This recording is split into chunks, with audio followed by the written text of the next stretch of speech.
News First has been constantly reporting about the economic condition of the country. Most of these authorities tried to show that the main downfall of the economy was because of the COVID-19 pandemic. But was it really the COVID-19 pandemic? Confirming the theories put forward by News First, Verity Research has done a study on reforms for a sustainable recovery. Now, in this research document, Verity Research speaks about the tax revenue as a percentage of the GDP. Do you remember in 2019, the newly appointed government at the time introduced a lot of tax cuts? They said, do not pay these and these particular taxes, we've got you.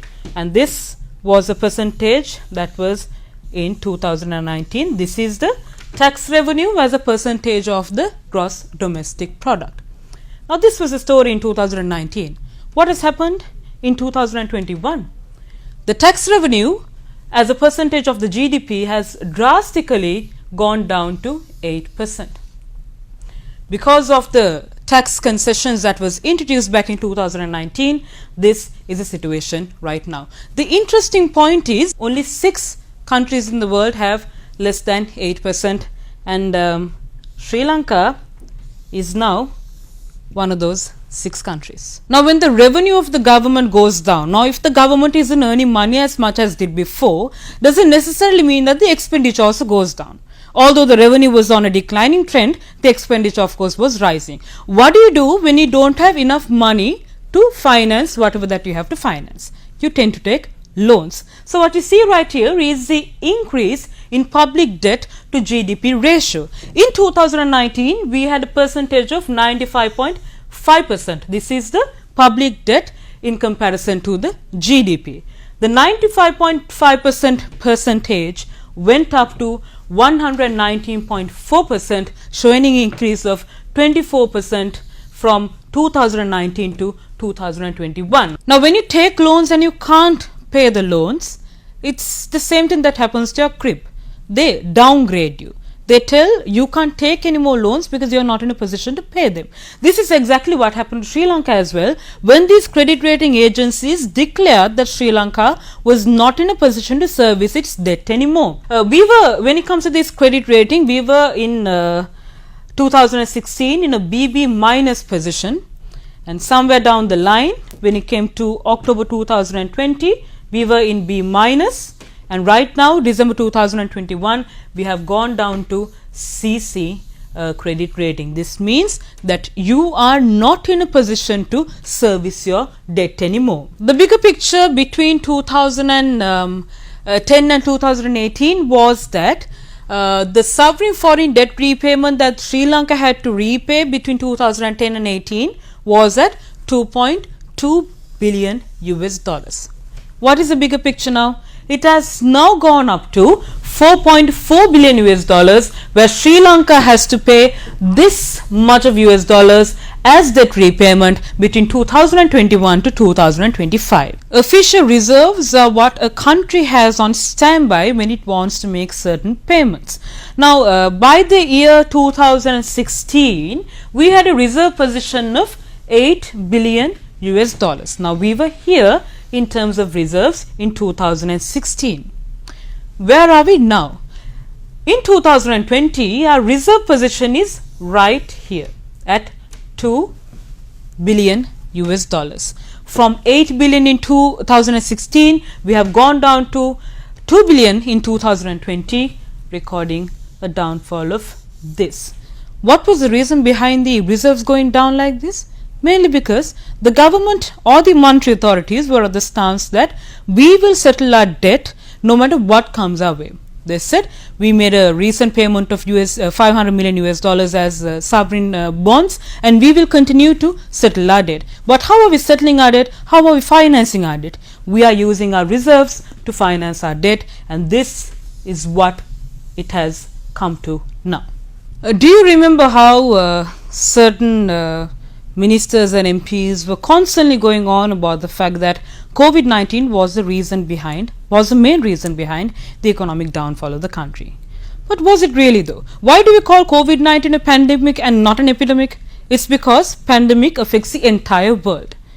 If the entire world has gone down, then it is understandable that Sri Lanka with the rest of the other countries have gone down. But have the other countries gone down? Let's take a look. This is the change in gross official reserves from 2019 to 2021.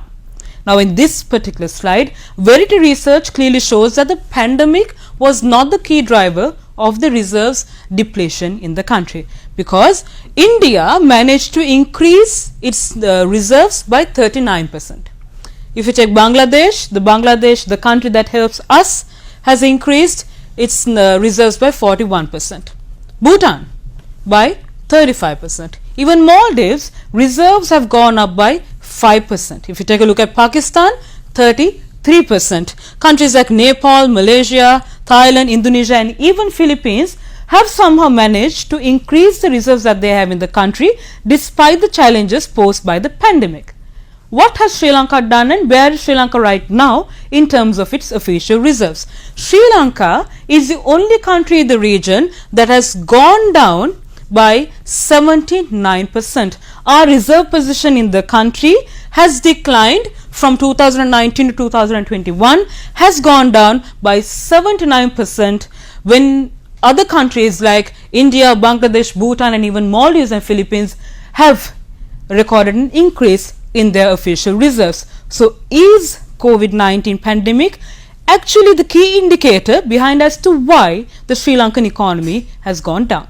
Verity research speaks about the road ahead. Which option do we take? We have three options. We are right now in the junction and we have three options to make. Let's consider option number one. Option number one is a third party bailout. Third party bailout is where you approach a third party and be like, help me, I need help, and I take temporary assistance from a third party and ensure that whatever that the first prioritized problem is solved then and there. That is the third party bailout, but you can't for certain tell for how long the third parties will keep on assisting you in facing the economic crisis in your country. Second option is this particular option. This is the disorderly default. This is when the government can't make the payments anymore. This is when the government can't pay back the money that it has taken from the rest of the other countries, and that is why it called a disorderly default. Government fails to make a capital or coupon payment without prior negotiation. We don't plan it, we don't tell them, we eventually are unable to make that payment, and that is what you call the disorderly default, and that is the second option. The second option, and this is the red flag. What is this green flag right here? If you go on this direction, you see the option called debt restructuring. That is the orderly default. This is disorderly and this is orderly. Orderly default is where you make proactive decision and be like, I want to make a negotiation with you. I will not be able to make this debt repayment because of that. Give me some time. I will buy some time, earn some more money and then make the payment back to you. That is what Verity research has shown in the green flag right here, showing this is the ideal option that the country which is in a junction right now could take. They have already mentioned that this creates liquidity and will necessarily be accompanied by an IMF program. There is also an option, but the most ideal situation and the most ideal option that Sri Lanka has to take right now is to go for debt restructuring, where you negotiate prior with a third party and inform as to how long you need to make that debt repayment. Now, what I explained to you all this time was the current economic situation of the country, the ground level, the reality when it comes to the economy of our country. If necessary actions or correct decisions or proactive measures are not taken, the declining situation of the economy will worsen further. However, if correct decisions are made by putting the interests of the people before and taken for the benefit of the people, we will be eventually able to find a solution to the economic crisis that we have in the country right now.